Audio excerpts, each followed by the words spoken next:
नमस्कार, जनता मांगे जवाब में आपका स्वागत है। आपके साथ मैं हूं एसपी त्रिपाठी। हम इस खास प्रोग्राम में आज बात करेंगे कभी धरती का स्वर्ग कहे जाने वाले कश्मीर की, जो अब स्वर्ग तो नहीं, हाँ बेकसूर और निर्दोष लोगों के साथ खूनी खेल खेलने का पर्याय जरूर बन गया है। या यह भी कह सकते हैं कि घाटी यानी कश्मीर एक बार फिर पाक परस्त आतंकवादियों के द्वारा दहशत फैलाने का अड्डा बनता जा रहा। अब्दुल्ला सरकार की ताजपोशी होने के महज चौथे दिन ही दहशतगर्दों ने टारगेट किलिंग की दूसरी बड़ी घटना को अंजाम दे दिया।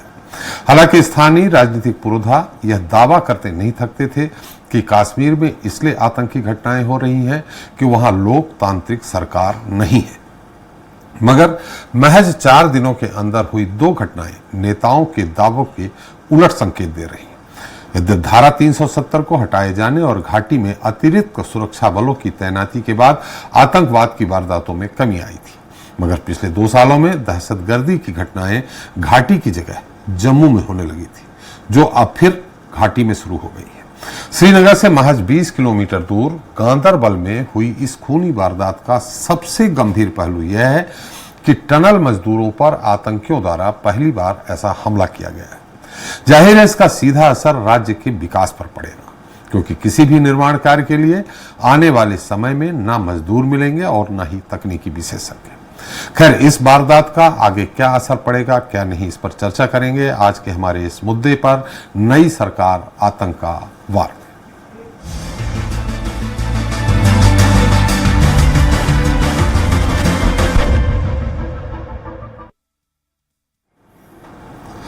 तो जम्मू कश्मीर में 10 साल बाद निर्वाचित सरकार बनना आतंकवाद को रास नहीं आया। नई सरकार को आतंकवाद ने खुली चुनौती दे दी है। सरकार बनने के 5 दिनों के भीतर आतंकवादियों ने 2 बड़े हमले किए हैं। पहले शोपिया में एक मजदूर की गोली मारकर हत्या कर दी गई। उसके अगले दिन गांदरबल जिले के गगनगीर इलाके में टनल में काम कर रहे स्टाफ की मेस पर आधाधुंध गोलियां बरसाई, जिसमें 7 लोग मारे गए। इनमें मध्य प्रदेश के मैकेनिकल इंजीनियर अनिल शुक्ला भी शामिल है। जम्मू कश्मीर के उपराज्यपाल मनोज सिन्हा और नवनिर्वाचित मुख्यमंत्री उमर अब्दुल्ला सहित पूरे देश ने इस हमले को कायराना बताते हुए इसकी निंदा की है। देश के गृह मंत्री अमित शाह ने इसका मुंहतोड़ जवाब देने का दावा किया है, लेकिन सवाल उठ रहा है कि क्या राज्य की नई सरकार देश की सरकार के साथ मिलकर इस आतंकवाद को मुंहतोड़ जवाब दे पाएगी। इसी पर हमारी आज की यह खास पेशकश। इस मुद्दे पर चर्चा करने के लिए हमारे साथ खास मेहमान का पैनल है, लेकिन चर्चा शुरू करने से पहले देख लेते हैं हमारी ये खास रिपोर्ट। कश्मीर में नई सरकार, आतंक का खुला वार। अब्दुल्ला सरकार के सामने आतंकवाद की चुनौती। पाकिस्तान में रची गई घाटी को दहलाने की साजिश। केंद्र और राज्य मिलकर ही कर पाएंगे मुकाबला। कश्मीर में नई सरकार का गठन हो चुका है, लेकिन चुनौती वही पुरानी है, आतंकवाद और शांति की जंग। दरअसल घाटी में दहशत फैलाने के लिए आतंकवादी लगातार कोशिश में जुटे हुए हैं। सरकार के कामकाज संभालने के 5 दिन में ही 2 बड़े हमले हो गए। आतंकी लगातार दूसरे राज्यों के लोगों को निशाना बना रहे हैं। जम्मू कश्मीर में नेशनल कॉन्फ्रेंस पार्टी की सरकार 16 अक्टूबर को बनी। पहली बार 17 अक्टूबर यानी बीते गुरुवार को आतंकी हमला हुआ। शोपियां इलाके में आतंकवादियों ने गैर स्थानीय व्यक्ति की गोली मारकर हत्या कर दी। मृतक की पहचान बिहार निवासी अशोक चौहान के रूप में हुई थी, जो इलाके में मकई विक्रेता के रूप में काम कर रहा था। उसके बाद रविवार को गांदरबल में आतंकियों ने सुरंग निर्माण में काम कर रहे मजदूरों के कैंप पर हमला कर दिया। हमले में 7 लोगों की मौत हो गई। आतंकियों ने बिहार के रहने वाले फहीम नासिर, एमडी हरीफ और कलीम की निर्मम हत्या कर दी। सुरंग में काम करने वाले मैकेनिकल इंजीनियर अनिल शुक्ला को भी आतंकियों ने गोली से भून दिया। शुक्ला मध्य प्रदेश के रहने वाले थे। आतंकी वारदात में जम्मू कश्मीर के रहने वाले शशि अबरोल और डॉक्टर शाहनवाज भी शामिल हैं। आतंकियों ने पंजाब के रहने वाले गुरमीत को भी गोली मारकर मौत के घाट उतार दिया।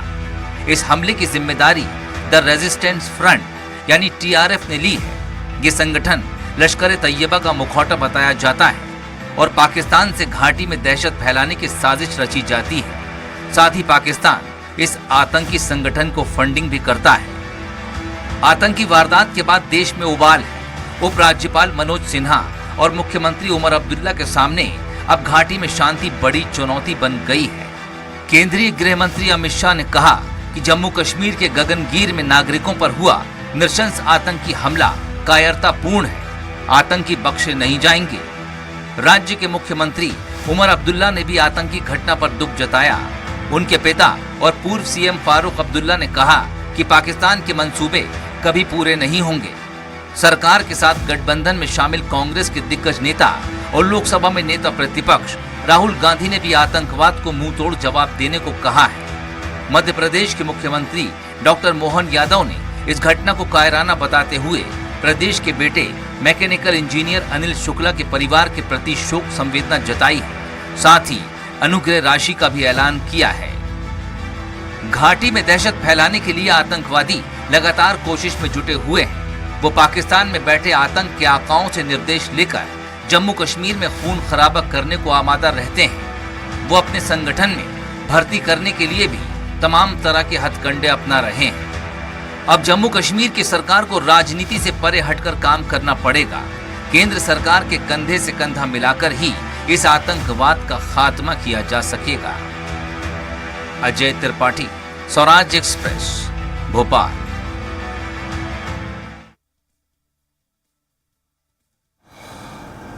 तो इस मुद्दे पर चर्चा करने के लिए हमारे साथ मौजूद हैं खास मेहमान हैं। रायपुर से बीजेपी प्रवक्ता अशोक बजाज जी हैं, भोपाल से कांग्रेस प्रवक्ता अमित शर्मा जी हैं, भोपाल से ही हमारे साथ retired lieutenant colonel Sanjay Singh Tomar ji हैं, कश्मीर से राजनीतिक विश्लेषक डॉक्टर आदिल नजीर खान साहब हैं, कश्मीर से ही पीडीपी नेता शेख नसीर साहब हैं, कश्मीर से ही नेशनल कॉन्फ्रेंस नेता दिनेश चौहान है। आप सभी का हमारे इस खास कार्यक्रम में बहुत बहुत स्वागत है।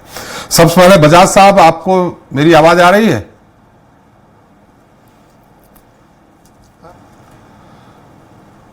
बजाज साहब, मेरी आवाज आ रही? चलिए बजाज साहब तक आ रही।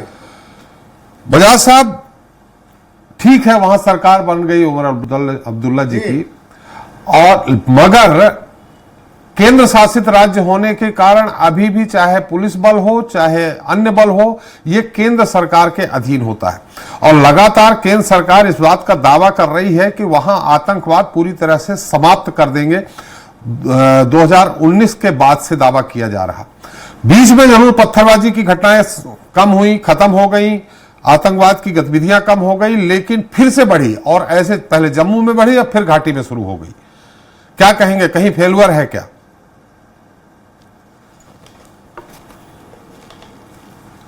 देखिए, जहां कश्मीर की बात है, कश्मीर में जहां पत्थर बरसते थे वहां फूल बरसने लगे, वहां लोकतंत्र का पर्व मनाया गया, वो वोटों की बरसात हुई, और आज एक नई निर्वाचित सरकार बनी है। और नई सरकार बनते ही जिस ढंग से आतंकवादियों ने खुलकर हमला करना शुरू कर दिया है, ये बहुत बड़ी दुर्भाग्यजनक घटना है। इस घटना की जितनी निंदा की जाए कम है। भारतीय जनता पार्टी की केंद्र सरकार जम्मू और कश्मीर में शांति बहाल करना चाहती है और एक नए कश्मीर के निर्माण में लगी है, जहां शांति हो, सद्भाव हो, समृद्धि हो, विकास हो। राम को ऐसे कश्मीर के निर्माण में केंद्र सरकार लगी है। लेकिन नई सरकार बनते ही 5 दिनों में 6 दिनों में जो ये घटना हो गई है, बहुत ही दुर्भाग्य है। और इस ऐसी घटनाओं की पुनरावृत्ति न हो, इसके लिए नई सरकार को भी चिंता करनी पड़ेगी। हम चाहते हैं कि नई सरकार जब लोकतांत्रिक पद्धति से गठित हुई है, तो सरकार की जिम्मेदारी है कि सरकार वहां अमन चैन स्थापित करे, सब लोगों की सुरक्षा दे, और विकास में किसी प्रकार की बाधा साथ है। पुलिस बल आपके साथ है। बजाज साहब, पुलिस बल तो आपके साथ है, एलजी के अंडर में है, तो नई सरकार को आप कैसे दोष दे सकते हैं? नहीं, ठीक है, पुलिस बल हमारे साथ है, केंद्र के साथ है, केंद्र के द्वारा गठित की गई है। लेकिन सवाल इस बात का है कि नई सरकार बनने के बाद ये जो आतंकवादियों को पनाह कहां से मिल रही है, इनका हौसला कैसे एकाएक बुलंद हो गया। अब इसमें परीक्षण हो रहा है, एनआईए जांच कर रही है और निश्चित रूप से आतंकवाद का खात्मा करने का जो संकल्प है केंद्र सरकार का उसे पूरा किया जाएगा। लेकिन राज्य सरकार भी इसके लिए मदद करे, राज्य सरकार की तरफ से सहयोग होना चाहिए। और जो पाकिस्तान की नीयत है कश्मीर को अशांत करने की, भारत को अस्थिर करने की, उसके मंसूबे पर पानी फेरने के लिए केंद्र और राज्य दोनों को मिलकर काम करना पड़ेगा। बिल्कुल सही कहा। हमारे साथ है कांग्रेस प्रवक्ता, पहले हम अमित शर्मा जी हैं, उनसे बात कर लेते हैं, फिर चलेंगे आदिल नजीर साहब के पास जो विश्लेषक हैं। अमित जी, किसका दोष देते हैं आप? देखिए त्रिपाठी जी, सबसे पहले तो जो हमारे मजदूरों को आतंकवादियों ने मारा है, मैं सबसे पहले उनको श्रद्धासुमन अर्पित करना चाहता हूं। उनके परिवार को संबल और सरकार जो भी सुविधा और व्यवस्था कर सके उनके परिवार के लिए इस दुख के क्षण में कांग्रेस पार्टी उनके साथ खड़ी है जी। अब मेरे भारतीय जनता पार्टी के कई विद्वान साथी सुबह से टीवी समाचारों में नई सरकार का जिक्र कर रहे हैं। मैं बड़ी शर्मिंदगी के साथ कहना चाहता हूं, दुख और चिंता के साथ कहना चाहता हूं कि आज जैसा आपने सवाल बार बार पूछा कि केंद्रीय बल, केंद्रीय पुलिस तो आपके पास है, आज 4 दिन में नई बनी सरकार क्या इसकी जिम्मेदारी लेगी? मैं कह रहा हूं जो सरकार बनेगी वो अच्छा काम करे, आतंकवाद के खिलाफ जो भी कर सकेगा वो बेहतर होगा। मैं लेकिन अब मुद्दों पर बात करना चाहता हूं जी। 10 वर्षों में आज पुलवामा अटैक के बाद 1073 आतंकी हमले हुए, जिसमें 182 जवान शहीद हुए। आखिरी 18 महीने में 29 बार आतंकवादी घटनाएं बड़ी हो चुकी हैं। 2014 से 2019 तक 2302 आतंकी घटनाएं हुई, जिसमें 419 जवान शहीद हुए और 177 नागरिकों की जान चली गई। कश्मीरी पंडितों के नाम पर राजनीति की गई। कश्मीरी पंडितों को इन 10 वर्षों में चुनाव ना कराकर उनके विस्थापन की, उनको वापस कश्मीर भेजने की, अपने राजनीतिक मकसद को सीधा करने का काम भारतीय जनता पार्टी की सरकार ने किया। और यही नरेंद्र मोदी जी ने कहा था कि यहां बड़ी बड़ी फैक्ट्री मिलेंगी, रोजगार मिलेंगे, लोग आएंगे, इस वादी में लोग रहेंगे और एक अलग मजा लेंगे। आज 370 नहीं है, आज नई सरकार भी है। 10 साल इन्होंने अपने प्रेशर से एलजी के माध्यम से सरकार भी मोदी जी ने चलाने की कोशिश करी, लेकिन आज कश्मीर की स्थिति, पत्थर जरूर बंद हो गए लेकिन दूसरे आतंकवादी घटनाएं बढ़ गई हैं। हमारे जवान जरूर शहीद हो रहे हैं। ये राजनीतिक विषय नहीं है। और आखिरी बात, 14 के पहले अगर 10 साल का आकलन करें और 14 के बाद का आकलन करें, पुलवामा को अगर न जोड़ा जाए, एक बहुत बड़ी अपने आप में घटना थी, तो आतंकवाद की घटनाएं पहले ज्यादा हुई हैं। देखिए त्रिपाठी जी, अब ज्यादा हुई या पहले ज्यादा हुई से मतलब नहीं है। प्रश्न इस बात का है कि हमेशा हर सरकार ने, पिछली भी कांग्रेस की सरकारों ने या और भी कांग्रेस की नई सरकार रही, उन्होंने भी अपने जम्मू कश्मीर में आतंकवाद को खत्म करने का प्रयास किया। लेकिन इतना दम मादा जो मोदी जी की सरकार ने कहा कि वो आतंकवाद समाप्त हो चुका है, हम वहां खुशहाली आ चुकी है, वहां रोजगार आ चुका है, 1 लाख करोड़ का पैकेज, 50,000 करोड़ का पैकेज, 2 लाख करोड़ का पैकेज, ये सब कहां गए वो पैकेज? आज जिस तरीके से आतंकवाद वहां बढ़ रहा है, केंद्रीय सुरक्षा बल वहां मौजूद है, जवान रोज शहीद हो रहे हैं, जम्मू कश्मीर के पुलिस के जवान रोज शहीद हो रहे हैं, तो आतंकवाद पर आपकी क्या भूमिका है? और इस आतंकवाद के जरा सा देश पाकिस्तान, आज चुनाव की राजनीति होती है तो आप 10 बार मीडिया के चैनल के माध्यम से पाकिस्तान पाकिस्तान कह के उसका राजनीतिक लाभ लेते। अरे हम 1 घंटे में चालू करेंगे, अगले 15 मिनट में पाकिस्तान खत्म हो जाएगा। हमारी कूटनीति चाइना से खराब हो गई है, नेपाल से खराब हो गई है। हम किस दिशा में राजनीति का काम कर रहे हैं? और 4 दिन बड़ी सरकार पर सुबह से भारतीय जनता पार्टी के प्रवक्ता उस पर ठीकरा फोड़ने की कोशिश कर रहे हैं। शर्म आनी चाहिए और तत्काल उन शहीद हुए मजदूरों को न्याय मिलना चाहिए। और पाकिस्तान हो या कोई हो, ऐसे आतंकवादियों के खिलाफ हम सरकार के साथ खड़े। राहुल जी ने कहा है कि ऐसी जो घटना हुई है उसकी हम निंदा करते हैं, सरकार के हम साथ खड़े, सरकार मुंह तोड़ जवाब दे। चलिए हम आएंगे इसमें, तो खैर सरकार हमारे साथ नेशनल कॉन्फ्रेंस के, हम उसके बाद शेख साहब, आदिल साहब आपके पास आ रहे हैं, संजय जी आपके पास भी आ रहे हैं, दिनेश चौहान जी बैठे हैं नेशनल कॉन्फ्रेंस के। ये आतंकवादियों ने, चौहान साहब, एक तरह से आपका स्वागत किया है। 3 दिन में 2 बड़ी वारदातें, 1 मजदूर की हत्या, 7 लोगों की हत्या, और सबसे बड़ी समस्या इस बात को है कि कश्मीर में जो भी विकास कार्य होंगे, चाहे सड़क निर्माण हो, अन्य निर्माण हो, अब आपको तकनीकी विशेषज्ञ मिलना मुश्किल हो जाएंगे, वहां मजदूर मिलना मुश्किल हो जाएंगे। तो ये उमर अब्दुल्ला की सरकार का स्वागत किया है उनने। देखिए, सबसे पहले तो मैं अपनी सिंपथीज और कंडोलेंसेस दूंगा कि जो ये घटना हुई है बड़ी दुर्भाग्य है, सारी और सख्त से सख्त शब्दों में हम इसकी निंदा करते हैं जी। अब मैं एग्री करता हूं अमित शर्मा जी से जी। ये जो वारदात हुई है 2014 से 19 का इन्होंने वाकया दिया कि कितने यहाँ पे अटैक्स हुए हैं, 177 सिविलियंस मारे गए हैं जी। मैं इनसे ये पूछता हूं कि इन्होंने एलजी एडमिनिस्ट्रेशन के थ्रू गवर्नमेंट चलाई है, कितने पैकेजेस लाए हैं, क्या उस दौरान कोई नहीं, अमित शर्मा जी ने नहीं चलाई। मैं 1 मिनट आ रहा हूं। अशोक बजाज जी है बीजेपी प्रवक्ता, अमित शर्मा जी कांग्रेस प्रवक्ता हैं। मैं कांग्रेस की बात कर रहा हूं जी। अलायंस पार्टनर है हमारे जी। मैं उनकी बात को आगे फर्दर लेके जा रहा हूं जी। मैं ये पूछता हूं कि क्या ये 19 से लेके टिल फॉर्मेशन ऑफ गवर्नमेंट क्या कोई आतंकवादी घटना नहीं हुई कश्मीर में? रोज होती थी, लेकिन उसको इस तरीके से प्रोजेक्ट नहीं किया जाता था जितना शोर आज बीजेपी के जो स्पोक्स पर्सन है आज टीवी के ऊपर कर रहे हैं। अनफॉर्चुनेट ये है, अब इनके पास कोई रोड मैप नहीं है। इन्होंने बहुत वादे किए कि साहब हम फास्ट ट्रैक एम्प्लॉयमेंट जनरेट करेंगे। आप इनसे ये पूछिए कि जितनी देर एलजी एडमिनिस्ट्रेशन ने कितना रोजगार लाया।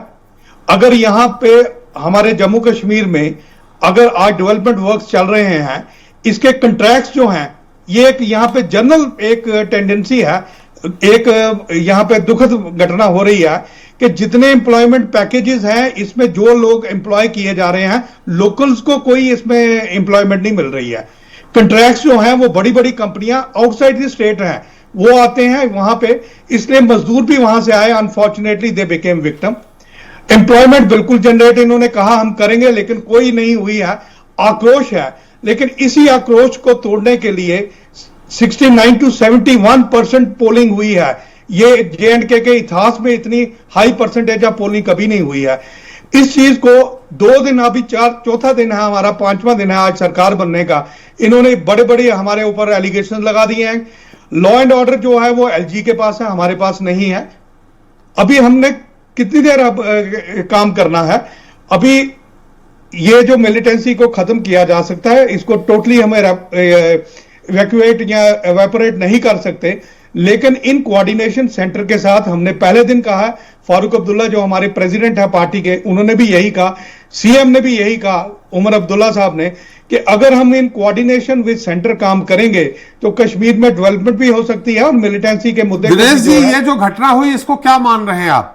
हमने आपसे कहा था कि स्वागत किया है एक तरह से, या माने आपकी जो वर्तमान सरकार इसके पहले दावा कर रहे थे ना कि चूंकि लोकतांत्रिक सरकार नहीं है इसलिए जो भी घटनाएं होती थी हो रही, अब तो लोकतांत्रिक सरकार का गठन हो गया है, अब क्या इसको ये माने कि वो आतंकवादी बोल रहे हैं कि अलग राज्य का दर्जा दे? यहां प्रॉब्लम यह है कि हम बीजेपी के साथ ही नहीं लड़ रहे हैं। यहां मिलिटेंसी जो जनरेट हो रही है वो पाकिस्तान से हो रही है। Other forces are there. हमारे दुश्मन जो हैं ये यहां पे नहीं है। ये मिलिटेंसी के प्लान जो हैं एग्जीक्यूट वहां पे प्लानिंग करते हैं, एग्जीक्यूट उन्हीं के मर्सनरीज यहां आते हैं, मिलिटेंट्स जो हैं उनकी वजह से सारा हो रहा है। It is not a new thing, it was happening earlier also, पहले भी हो रहा था और ये थोड़ा कम हुआ है, लेकिन आज ये यकदम उन्होंने अपनी प्रेजेंस को शो किया है। ये स्वागत वाली बात जो है हमें ये नहीं कहनी चाहिए कि उन्होंने अपनी प्रेजेंस शो की है ये घटना करके, जो दुर्भाग्य है, अनफॉर्चुनेट है, और हम इसको बड़े अल्फाज में कंडेम करते हैं। बिल्कुल कंडेम करिए। स्वागत हम इसलिए, हमने तो बयान किया था कि ये आपकी उमर अब्दुल्ला सरकार आई और उन्होंने इतनी बड़ी बात, 7 लोगों की एक साथ हत्या, ये पिछले लंबे समय से कुछ नहीं हुआ है इस तरह का, 1 मार दिया 2 मार दिए इस तरह किया, लेकिन आधाधुंध फायरिंग करके 7 लोग 5 लोग हॉस्पिटल में जीवन मृत्यु की सैया पे पड़े हुए हैं, 7 लोग कालवित हो गए हैं। ये बहुत बड़ी घटना है जो मैंने आगे आपको इशारा किया है कि आने वाले समय में तकनीकी जो विशेषज्ञ हैं वो मिलना मुश्किल हो जाएंगे। बिल्कुल, हमें बहुत प्रॉब्लम्स आएंगी और इसका हमने काफी सीरियस व्यू लिया है, और सीएम ने भी और फारूक अब्दुल्ला साहब ने और सेंट्रल गवर्नमेंट जो है उन्होंने भी बड़ा इसका सीरियस व्यू लेते हुए, आप देखिए उन्होंने इसी चीज को कर्ब करने के लिए और मिलिटेंट्स को जिन्होंने ये एग्जीक्यूट किया है ये प्लान, उनको ट्रैक करने के लिए फास्ट ट्रैक जो है आर्मी के पैरामिलिट्री फोर्सेस हैं उन्होंने ट्रैक करना शुरू कर दिया। मुझे यकीन है कि जल्द ही हम उन तक पहुंच जाएंगे, उनको खत्म किया जाएगा। लेकिन ये स्टार्ट है, ये स्टार्ट एक्सपेक्टेड था, क्योंकि पाकिस्तान जो है वो कभी नहीं चाहता था कि यहां पीस हो। आज लोगों का डेमोक्रेसी में जो है फेथ रिस्टोर हुआ है, उस फेथ को उन्होंने ये रास्ते से हटाने के लिए ये घटना करनी थी, एक्सपेक्टेड था। इतनी जल्दी करेंगे ये नहीं मालूम था, लेकिन ये है कि सेंटर जो है इसमें गवर्नर एलजी साहब हैं, पुलिस उनके पास है, लॉ एंड ऑर्डर उनका सब्जेक्ट है। अगर वो इसमें सख्ती से करेंगे तो मुझे श्योर है कि ये मिलिटेंसी की घटनाएं जो हैं ये कम से कम होगी। रोक तो नहीं सकते हैं अभी एकदम कहना, जैसे ये बीजेपी वाले वादा करते रहे हैं कि हम इसको जड़ से उखाड़ देंगे। अरे जड़ से उखाड़ना तो बहुत मुश्किल बात है। आप इतने सालों में कुछ नहीं कर पाए तो 2 दिन के अंदर, 4 दिन के अंदर आपने इतना शोर डाल दिया है। अनफॉर्चुनेटली ये घटना हुई है, इसके लिए मैं वंस अगेन कंडेम करता हूं एंड मैं एश्योर करता हूं कि जो ये सरकार है जम्मू कश्मीर की डेमोक्रेटिकली इलेक्टेड जो गवर्नमेंट है, ये in coordination with central government काम करेगी, पूरी कोऑपरेशन देगी। And we expect also mud slinging हमें नहीं चाहिए कि ये हमारे ऊपर दोष फेंकते रहें कि साहब इनको काम नहीं किया, ये वेलकम स्टेप है या ये है या मिलिटेंट्स ने स्वागत किया है। ये जो हम जो है इसको स्ट्रॉन्ग वर्ड में कंडेम करते हैं सर। हम तोमर साहब आपके पास अंत में होना क्या चाहिए आप ही बताएंगे, लेकिन आदिल साहब हैं हमारे साथ, है कश्मीर से ही हैं, राजनीतिक विश्लेषक भी हैं, सामाजिक विश्लेषक भी हैं और समाज के क्षेत्र में अच्छा खासा आदिल साहब काम भी किए हैं। आदिल साहब, इसको क्या माने इस घटना को? इसके राजनीतिक मायने क्या हो सकते हैं, सामाजिक मायने क्या है?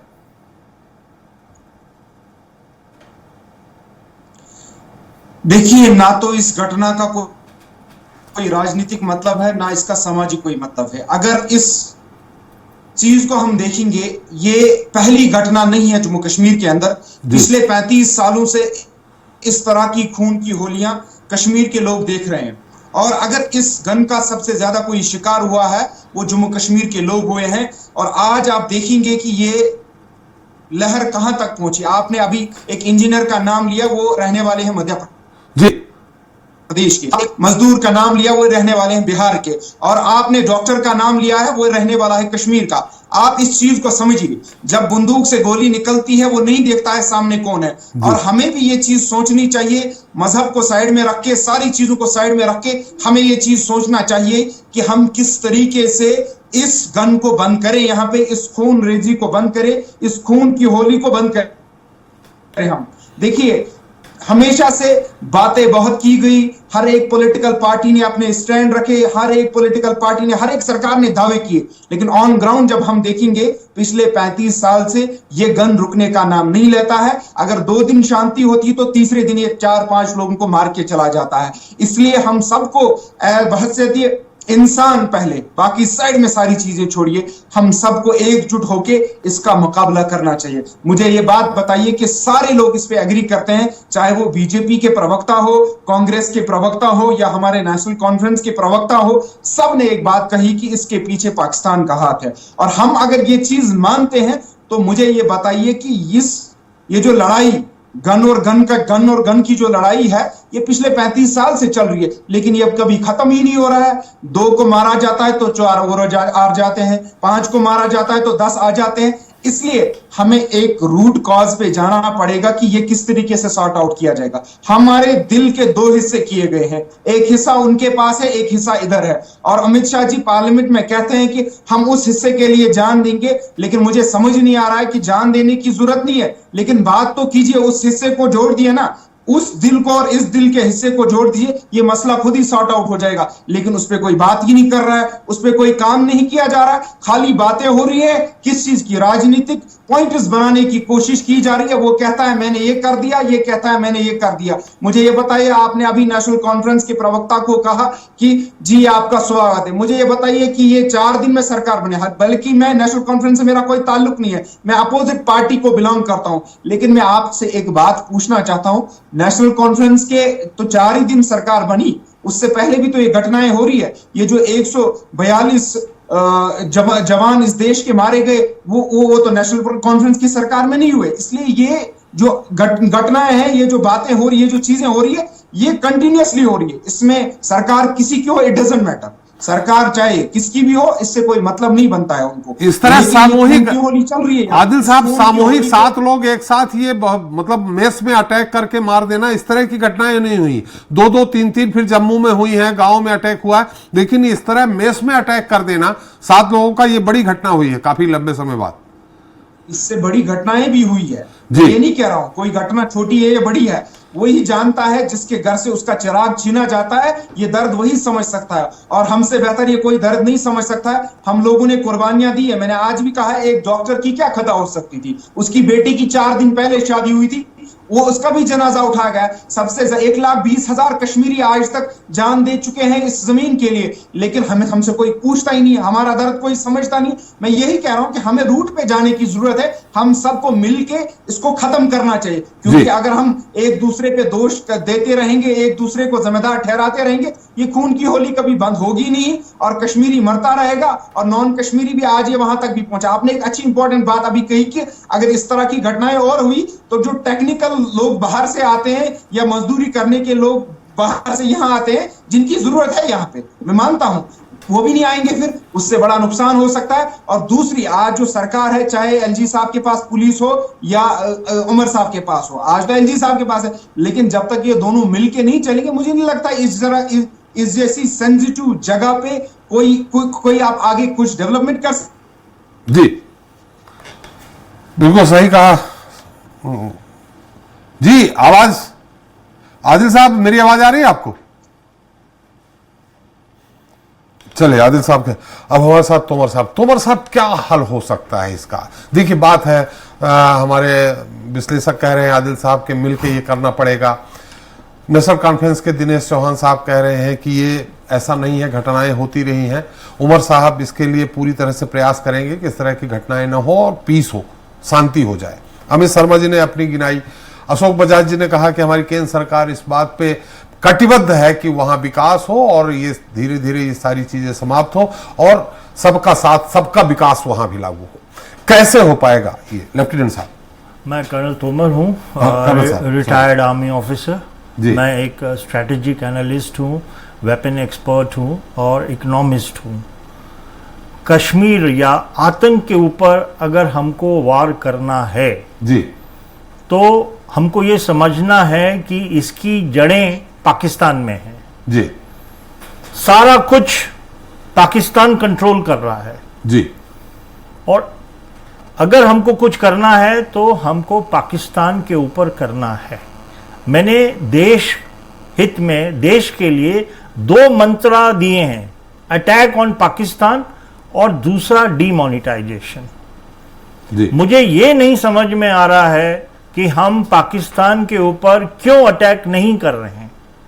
जैसे कि अभी सभी ने बोला कि इसकी जड़ पाकिस्तान में है, तो पाकिस्तान का खात्मा करना बहुत जरूरी है और वो तभी होगा जब हम फुल फ्लेज्ड अटैक करेंगे पाकिस्तान के ऊपर। और हमारी जो सेना है, हमारी जो एयरफोर्स है, हमारी जो आर्मी है और नेवी है, वो 100 टाइम्स ज्यादा पावरफुल है पाकिस्तान से।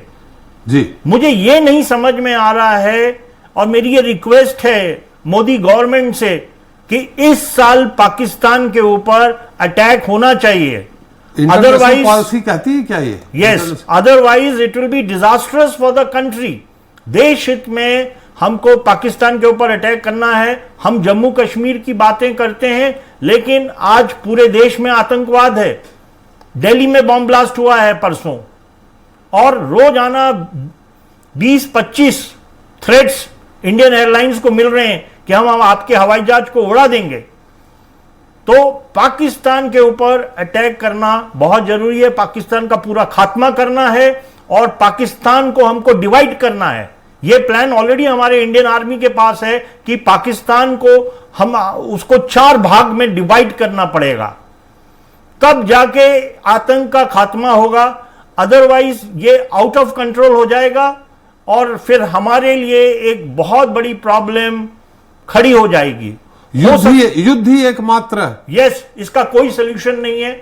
आपने देखा है कि वहां के डेवलपमेंट के लिए गवर्नमेंट ने बहुत सारा पैसा रिलीज किया है, टॉक्स किए हैं, पॉलिटिकल पार्टी से बात करा उन्होंने, लेकिन इसका समाधान नहीं निकल रहा है। हर 10-15 दिन में कोई ना कोई अटैक होता है।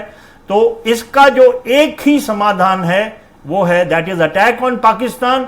और अगर हम करते हैं तो हमको अपना पीओके भी वापस मिल जाएगा। हम पीओके की बात करते हैं, लेकिन पीओके हमको ऐसे नहीं मिलेगा लेकिन जब तक हम अटैक नहीं तोमर साहब, करेंगे। इस मुद्दे पे हम आपसे जानना चाहेंगे, जो पॉलिसी है, इंटरनेशनल पॉलिसी है और हम बाहर की पॉलिसी है, क्या ये अलाउ करेगी कि आप युद्ध बिल्कुल। करें? अगर कोई हमारे ऊपर अटैक करता है, सबको मालूम है कि ये जो इंडिया का जो टेररिज्म है वो पूरा पाकिस्तान से कंट्रोल हो रहा है, तो सेल्फ डिफेंस में तो हम अटैक कर सकते हैं। तो हम अपने सेल्फ डिफेंस के लिए पाकिस्तान के ऊपर हम अटैक कर सकते हैं। अभी इजराइल ने पैलेस्टीन के ऊपर अटैक किया, हमास के ऊपर अटैक किया, हेजबोला के ऊपर अटैक करा, और अभी कुछ दिन में वो ईरान के ऊपर भी अटैक करने वाला है। तो सेल्फ डिफेंस में अगर हम करते हैं तो इंटरनेशनल जो कम्युनिटी है वो हमारे साथ होगी। और मैंने ये प्लान भी दिया था कि पाकिस्तान को हम आसानी से हम खात्मा कर सकते हैं। हमको 600 ब्राह्मोस मिसाइल फायर करनी है पाकिस्तान के ऊपर, ऑफेंसिव डिफेंसिव वॉर हम लड़ सकते हैं पाकिस्तान के साथ, और हमारी सेना सक्षम है और हम पाकिस्तान का खात्मा कर देंगे। तो ये जो आतंकवाद है ये पूरी तरीके से देश में खत्म हो जाएगा। दूसरा पॉइंट मैं बताना चाहता हूं देशवासियों को कि ये जो स्लीपर सेल्स हैं हमारे देश में, इसको पूरी तरीके से पाकिस्तान कंट्रोल कर रहा है। और स्लीपर सेल अगर हमने इसको कंट्रोल नहीं किया, स्लीपर सेल यानी आप उनको कह रहे हैं कि जैसे वो 2 आतंकवादियों ने घुस करके मेस में अटैक किया और गायब हो गए? नहीं, वो नहीं, वो स्लीपर सेल, उनको कोई न कोई स्थानीय सहयोग मिला होगा तभी तो वो है। बिल्कुल, डेफिनेटली। तो ये जो स्लीपर सेल्स हैं ये पूरे देश में एक्टिव हैं। तो इसका जो सारा जो कंट्रोल है वो पूरा पाकिस्तान से हो रहा है। तो इसलिए पाकिस्तान का खात्मा करना बहुत जरूरी है। और दूसरा जो है, हमको ये जो स्लीपर सेल्स को अगर हमको कंट्रोल करना है तो हमको डीमोनेटाइजेशन भी करना पड़ेगा। कैश की इकोनॉमी में ये बहुत अच्छी तरीके से फ्लरिश हो जाते हैं स्लीपर सेल्स। तो हमको अपनी जो इकोनॉमी है उसको कैशलेस बनानी पड़ेगी, डीमोनेटाइजेशन हमको करना पड़ेगा। अदरवाइज जो आतंकवादी हैं, जो स्लीपर सेल्स हैं और जो लोकल सपोर्ट है, ये कैश की इकोनॉमी में ये हमारे देश के अगेंस्ट में ही काम करते हैं। तो ये सब चीज हमको समझना है।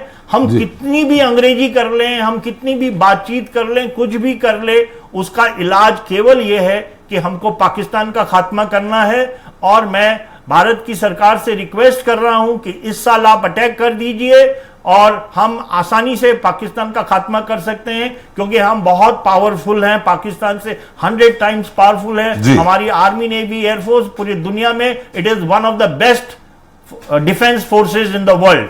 जी, चलिए हम आपके पास आते हैं। बजाज साहब आपसे उत्तर लेते हैं, लेकिन जो हमारे संजय सिंह जी ने कहा, रक्षा विशेषज्ञ, कि पाकिस्तान पे अटैक करना चाहिए, हम पहले जो विपक्ष में है और कश्मीर में जो सत्ता पक्ष में बैठे हैं, चौहान साहब और अमित शर्मा जी, इनसे बात कर लेते हैं, इनका क्या राय है, फिर हम आपसे उत्तर लेते हैं। अमित जी, आप क्या कहेंगे? हमारे रक्षा विशेषज्ञ कह रहे हैं कि अटैक करना चाहिए।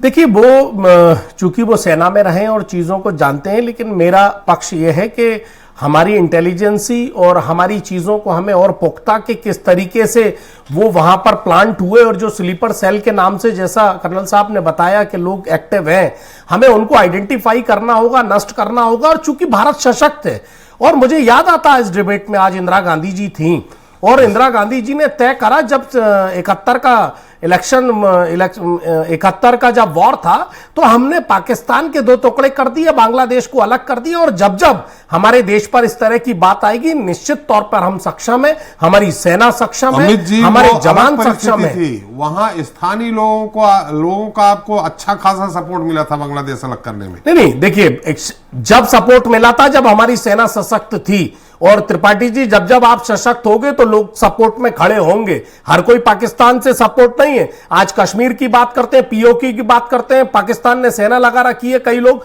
लेकिन वो हमारे लोग पसंद करते हैं, वो भी न्याय चाहते हैं, वो भी खून खराबा रोकना चाहते हैं। उनकी भी मां है, बहनें हैं, उनका भी भाई जाता है तो दुख होता है। लेकिन कहीं ना कहीं टेररिज्म की, इन आम लोगों की आड़ में जो लोग छुपे हैं, उनको तो नष्ट करना होगा। और मेरा यह कहना है, या तो फिर पहले बातचीत की जाए, और कई बार हमने बातचीत करी, चाहे अटल जी का दौर हो, चाहे इंदिरा जी का दौर हो, चाहे राजीव जी का दौर हो, चाहे ट्रेन की बात हो। हमने कई बार बातचीत करी है, एक बार बातचीत और करी जाए। और मैं समझता हूं कि बातचीत और राजनीतिक कूटरचना से पहले इसका प्रयास किया जाए, और नहीं है तो हमें एयर स्ट्राइक करनी चाहिए और चीजें जो हमारे खिलाफ जो आतंकवाद वहां पनप रहा है, ऐसे कैंपों को नष्ट करना चाहिए। आप क्या कहते हैं चौहान साहब? सरकार आपकी कश्मीर में है, लेकिन उससे कोई फर्क नहीं पड़ता। आप जो कह रहे हैं कि केंद्र सरकार और राज्य सरकार को मिलकर के काम करेंगे तभी इसका हल निकल पाएगा। और हमारे रक्षा विशेषज्ञ कह रहे हैं अटैक करना चाहिए, अमित शर्मा जी कह रहे हैं कि एक बार बात करना चाहिए, उसके बाद अटैक करना चाहिए। आपकी सरकार की क्या राय है?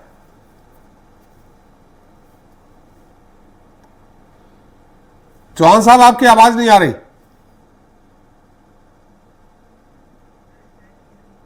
सर जी, अटैक जो है this should be the last option. जी, पहले तो हमने डिप्लोमेटिक जो चैनल्स हैं वो खोलने चाहिए।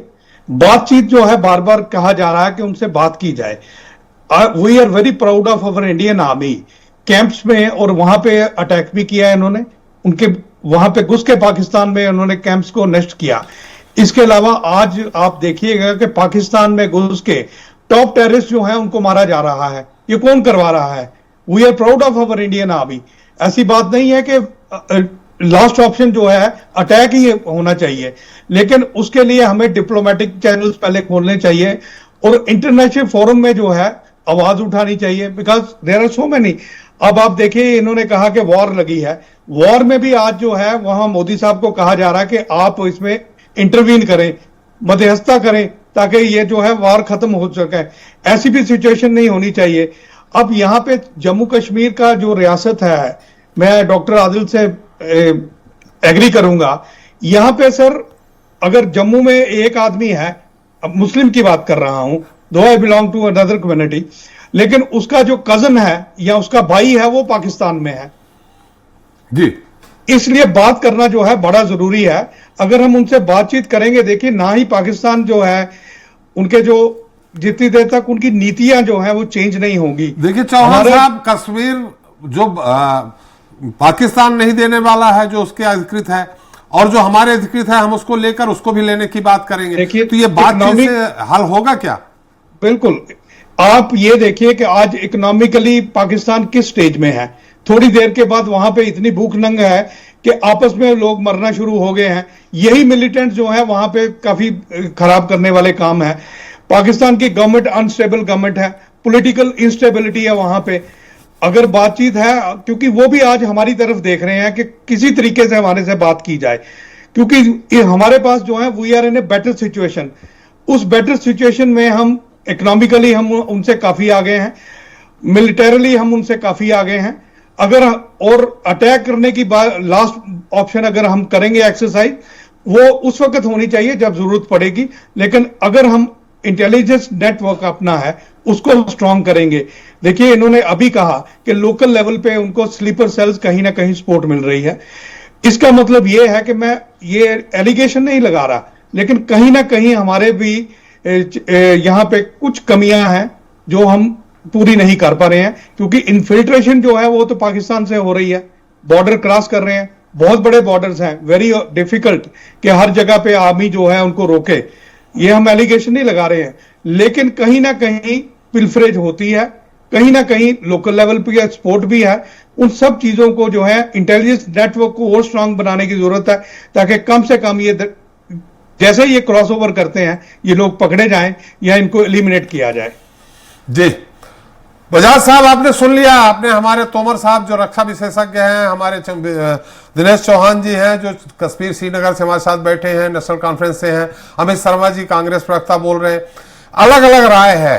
एक बार कहीं ये बात की जा रही कि एक बार बातचीत से इसका समाधान निकाला जाए, एक बार अटैक करने की बात करी, लेकिन कुछ न कुछ तो अशोक साहब करना पड़ेगा। नहीं तो जिस तरह से कह रहे हैं कि हम जो अनुदान, केंद्र सरकार जो अनुदान राशि दे रही है वो हम नीचे पंचायत लेवल तक धारा 370 समाप्त करने के बाद पहुंचा रहे हैं और अच्छा खासा विकास हो रहा। लेकिन ये स्लीपर सेल की जब बात आती है तो मुझे नहीं लगता है कि उस विकास विकास को लेकर के वहां की जनता ज्यादा प्रभावित है। हमें लगता है स्लीपर सेल वहां ज्यादा प्रभावित है। ये जब तक समाप्त नहीं करेंगे तो इसी तरह हम लोग इस तरह टीवी में बैठ के डिबेट करेंगे और वहां आतंकवादी घटनाएं बढ़ती रहेंगी। बजाज साहब।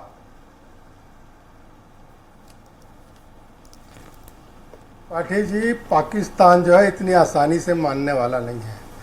जब माननीय अटल बिहारी वाजपेयी जी प्रधानमंत्री थे तो उन्होंने बस यात्रा की थी जी, और वहां से लौटते ही यहाँ पर उन्होंने कारगिल में युद्ध छेड़ दिया।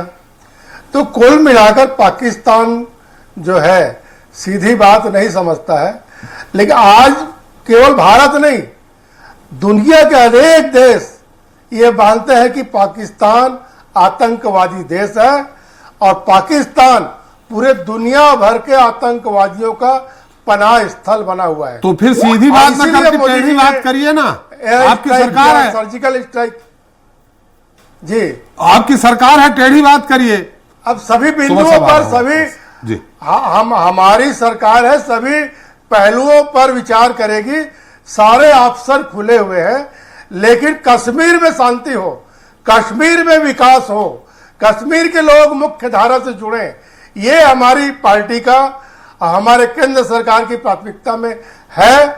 और इसके लिए जो भी करना पड़े सरकार करेगी। पहले की तरह नहीं है कि पहले जब युद्ध हुआ पाकिस्तान से, चाइना से, तो हम जमीन में तो जीत जाते थे, लेकिन टेबल में हार जाते थे। जीती हुई जमीन हमको वापस करनी पड़ती थी। लेकिन आज की सरकार जो है दिल्ली में, ये सरकार एक दृढ़ संकल्प वाली सरकार है और निश्चित रूप से आज नहीं तो कल पाकिस्तान को घुटना टेकना पड़ेगा। आतंक के बजाय शांति और विकास के रास्ते पर चलने के लिए उसे हम मजबूर करेंगे और पूरी दुनिया मजबूर करेगी। और आप देखिए जिस तरह से आज दुनिया में आतंक, टेबल पे हारने के बाद आप शिमला समझौता की कर रहे हैं या ताशकंद समझौते की? एग्जैक्ट। टेबल पे हारने की बात किसकी कर रहे हैं, शिमला समझौता की या ताशकंद समझौते की? नहीं, इन्होंने जिस ढंग से चाइना के साथ युद्ध हो 1965 में, तो हमारी जमीन इन्होंने, जो हमारे सेनाओं ने कब्जा कर लिया था, उसको वापस कर दिया, चाइना को दे दिया। तो कुल मिलाकर उस समय इतनी मजबूत सरकार होने के बाद भी उनकी दृढ़ इच्छा शक्ति नहीं थी, ये कहीं ना कहीं नरम पड़ जाते थे। लेकिन आज की सरकार है, पाकिस्तान को कहीं बिल्कुल भी बर्दाश्त नहीं करेगी। पाकिस्तान अगर अपनी हरकतों से बाज नहीं आया तो उसके सबक सिखाने से हम पीछे नहीं हटेंगे और पूरी दुनिया का सहयोग हमको मिलेगा, ये भी हम जानते हैं और पूरी दुनिया जानती है। ये धमकी कब तक देते रहेंगे बजाज साहब? नहीं, धमकी नहीं है ये तो सामान्य सी बात है। हमारे देश में अगर कोई अशांति पैदा करे, बेकसूर बेगुनाहों को सरेआम इस तरह से हत्या करेगा, तो कैसे बर्दाश्त किया जा सकता है? इसीलिए तो मैं बोल रहा हूं कि आप धमकी देते रहे, वो काम करता रहे, वो आतंकवाद की घटनाएं करता रहे और हम धमकी देते रहे। नहीं, जब तक देखिए कहीं ना कहीं अब धीरे धीरे स्थानीय लोगों को भी समझ में आ रहा है कि आतंक के रास्ते से अब हट के अब एक समरसता के भाव से चलना पड़ेगा, एक सद्भाव के रास्ते पर चलना पड़ेगा। यह स्थानीय लोगों को भी समझ में आने लगा और धीरे धीरे पाकिस्तान को भी समझ में आ जाएगा और पीए को भी हम वापस लेंगे। हमारे माननीय गृह मंत्री अमित शाह जी ने कहा है कि बहुत जल्द पाक अधिकृत कश्मीर जो है वो भारत का फिर से हिस्सा बनेगा और पाकिस्तान से उसको हम वापस लेकर रहेंगे। और जिस ढंग से आज वह पाकिस्तान का वातावरण बना है, हमारे एनसी के नेताजी बता रहे, प्रवक्ता महोदय, कि वहां पर लोग कितनी बेरोजगारी है, कितनी भूखमरी है और लोग जो है वो सेना के अंदर भी हालत खराब है, अंतर्द्वंद है। इसके बाद भी पाकिस्तान जो है आतंक से बाज नहीं। चलिए बजाज साहब जो भी उपाय है वो सही है। आप कह रहे हैं कि आतंक से बाज नहीं आ रहा, आतंक से बाज नहीं आ रहा, आगे जो होगा नहीं होगा। अमित जी आप कुछ कहना चाह रहे हैं, करण साहब आप कुछ कहना चाह रहे हैं, लेकिन संक्षेप में एक बार आदिल साहब से बात कर ले। आदिल साहब आप वहां की माने सामाजिक रूपरेखा को, आप भौगोलिक रूपरेखा को हर तरह से आप समझते हैं, जानते हैं। थोड़ा ये जानना चाहेंगे हम आपसे कि जो हमारे तोमर साहब ने कहा और चौहान साहब ने कहा, अमित साहब ने कहा, क्या उचित है अभी फिलहाल? पीओके लेने की बात हो रही है, आपने कहा 2 दिलों को मिला दो तो ये इस तरह की जो घटनाएं हो रही है अपने आप खत्म हो जाएगी। थोड़ा आदिल साहब संक्षेप में जानना चाहेंगे, क्योंकि अभी अमित जी भी हैं और तोमर साहब भी हैं। देखिए, बड़े अफसोस के साथ ये बात कहनी पड़ रही है कि दिल्ली में बैठ के ये आसानी के साथ बोल देते हैं कि जंग ही एक हल है। मुझे ये बताइए, जब जंग छिड़ी जाएगी उस पार भी कश्मीरी मारा जाएगा, इस पार भी कश्मीरी मारा जाएगा। कोई इन कश्मीरियों से पूछता नहीं है आप लोग क्या चाहते हैं, ये जी बंद कैसे होगा। देखिए, बात समझनी पड़ेगी हमें। जंग कोई हल नहीं होता है। यहाँ पे यूक्रेन और रशिया भी जंग कर रहा है, यहाँ पे इसराइल और ईरान भी जंग कर रहा है, लेकिन वहां पे कोई समाधान नहीं निकल रहा है। गोलीबारी से कोई समाधान नहीं निकलता है, बम और मिसाइल मारने से कोई समाधान नहीं निकलता है। समाधान निकलेगा, अगर कोई इस मसले का हल निकलेगा तो बातचीत से निकलेगा। अगर एक बार बात फेल होगी तो दूसरी बार करनी है, क्योंकि आप जब कहते हैं कि पीओके मेरा है, कश्मीरी मेरे हैं, तो आपको बात करनी पड़ेगी। नहीं तो आदिल साहब किससे बात करनी पड़ेगी? पाकिस्तान नहीं देने वाला बात से, ये तो तय है। तो फिर झूठ बोलना छोड़ना चाहिए ना। अगर वो नहीं देने वाले तो फिर यहाँ पे क्यों बोल रहे हैं हम कि वो जो हमारा है, वो लोग कह रहे हैं ये हमारा है। मैं तभी कह रहा हूं वो तो युद्ध करके ही लिया जा सकता है ना आदिल साहब, युद्ध करके ही लिया जा सकता है। मैंने अभी कहा ना, जो 2 टुकड़े हैं कश्मीर के, अगर इनसे ही पूछा जाता तो ये मसला सॉर्ट आउट होता। उस पर तो कोई बात करता नहीं है। वहां से वो दिल्ली में बैठ के कुछ बोलते हैं, वो इस्लामाबाद में बैठ के कुछ बोलते हैं, वो भी कहते हैं कि जंग कर दो, ये भी कहते हैं जंग कर दो। बीच में मारा जा रहा है कश्मीरी बेचारा, और उसमें हर एक तबका आता है, चाहे वो हिंदू हो, मुस्लिम हो, सिख हो, ईसाई हो, सारे आते हैं उसमें। मैं नहीं कहूंगा कि पर्टिकुलर कोई कम्युनिटी है। हर एक ने यहाँ पे ये जुल्म देखा है, हर एक ने यहाँ पे अपने लालों को, अपने चिरागों को खोया है, और ये सिलसिला चल रहा है। और अगर बातचीत नहीं की जाएगी, ये सिलसिला कभी थमेगा नहीं और ये कभी बंद होगा नहीं। और मैं इसलिए यही कहता हूं कि आपको बात करनी पड़ेगी, क्योंकि बात नहीं करेंगे ये तो चलता रहेगा। जी अभी क्योंकि आप मारने की बात करते हैं, नहीं देखिए, आप मारने की बात करते हैं, जब आप एक को मारते हैं और 4 आ जाते हैं, 4 को मारते हैं 10 आ जाते हैं। ये मैं बार बार कहता हूं बात। इसलिए एक ही समाधान है, वो ये है कि कश्मीरियों को बिठाया जाए, कश्मीरियों से पूछा जाए, और पाकिस्तान से बिल्कुल इस्लामाबाद और दिल्ली को बैठ के बात करनी चाहिए अपने लोगों के लिए। दोनों मुल्कों को अपने लोगों के लिए बात करनी चाहिए। लेकिन आदिल साहब बात करने से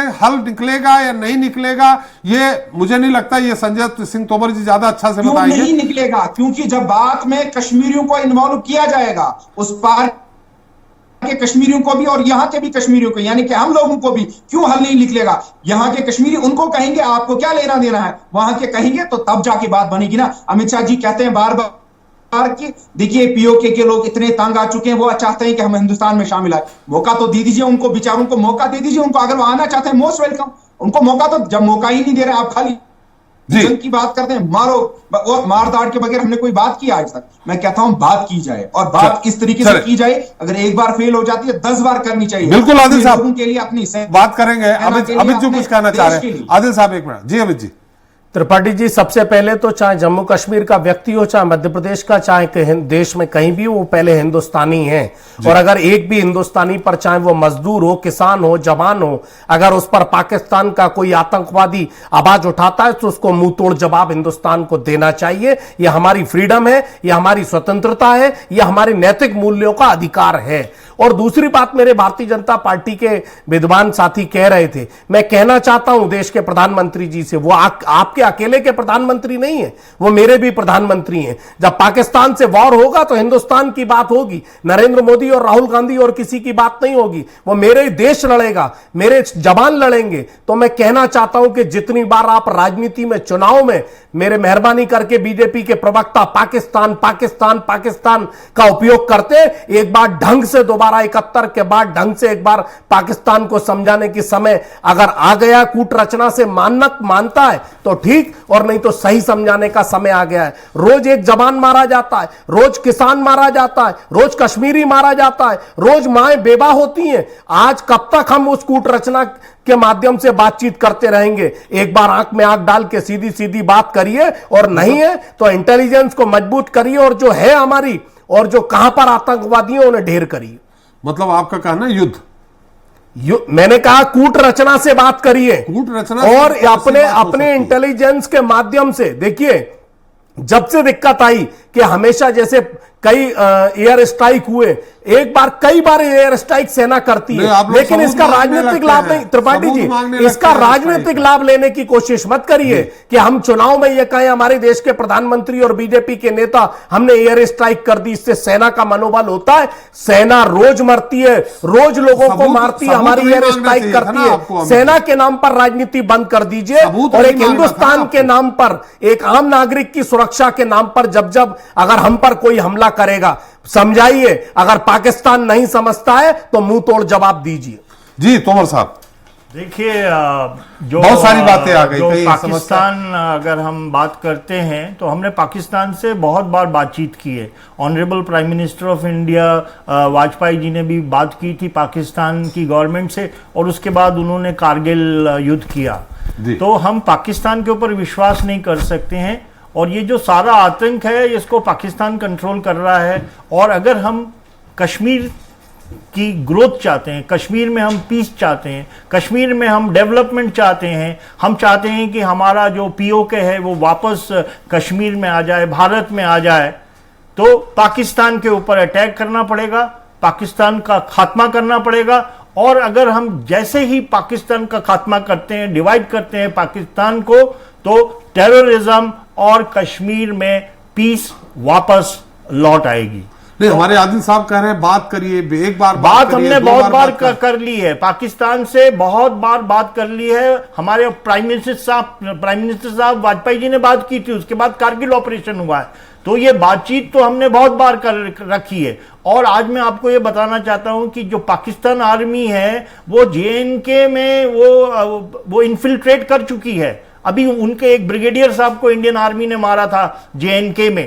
तो ये बहुत डेंजरस सिचुएशन है, स्लीपर सेल्स हैं, लोकल सपोर्ट है, और कोई इंटरनेशनल डेवलपमेंट हो गया, कहीं गलती से अमेरिका ने पाकिस्तान में बेस बना लिया, तो हम फिर पाकिस्तान के ऊपर अटैक नहीं कर सकते हैं, क्योंकि हो सकता है कि अमेरिका पाकिस्तान में आ जाए, बिकॉज उसको ईरान के ऊपर नजर रखनी है, अब अफगानिस्तान के ऊपर नजर रखनी है। ऐसा कुछ डेवलपमेंट हो गया तो फिर टेररिज्म हिंदुस्तान से नहीं जाएगा। आज दिल्ली में बॉम्ब ब्लास्ट हुआ है और हर जगह बॉम्ब ब्लास्ट होगा और हमारे सैनिक मारे जाएंगे, और इससे हमारा मोरल इफेक्ट होगा। तोमर साहब, अगर अमेरिका ने एयरबेस पाकिस्तान में नहीं बनाया तो भी अमेरिका सपोर्ट कर जाएगा, मतलब आपका कहना है? नहीं, मैं ये कह रहा हूं ऐसा कुछ डेवलपमेंट हो सकता है, इसलिए हमको चांस नहीं देना चाहिए। और मेरी रिक्वेस्ट है मोदी सरकार से कि पाकिस्तान के ऊपर इस बार अटैक करें, डरने की कोई बात नहीं है। We are 100 times more powerful, और ये मेरी गारंटी है एज ए वेपन एक्सपर्ट कि अगर हम पाकिस्तान के ऊपर, हमको अटैक मतलब पाकिस्तान के अंदर नहीं जाना है, हम मिसाइल से ही पाकिस्तान को ध्वस्त कर सकते हैं। और हमको ये भी देखना है कि हमारे देश में कितना करप्शन है, 40-50% करप्शन हो गया है, और इस करप्शन में ये जो स्लीपर सेल्स हैं और जो देशद्रोह हैं वो फ्लरिश कर जाते हैं, उनकी एक्टिविटीज बढ़ जाती हैं हमारे देश के विरोध में। तो इससे क्या होता है कि हमारा जो मोराल है, हमारे जो ट्रूप्स का जो मोराल है वो अफेक्टेड हो जाता है। एक तो हम अपनी जान की कुर्बानी करते हैं बॉर्डर में, और हमारे भाई लोग यहाँ पे करप्शन कर रहे हैं, और इसलिए मैंने एक बोला भी ये था कि हमारे मोराल को भी लुक आफ्टर किया जाए, हमको कंपनसेट किया जाए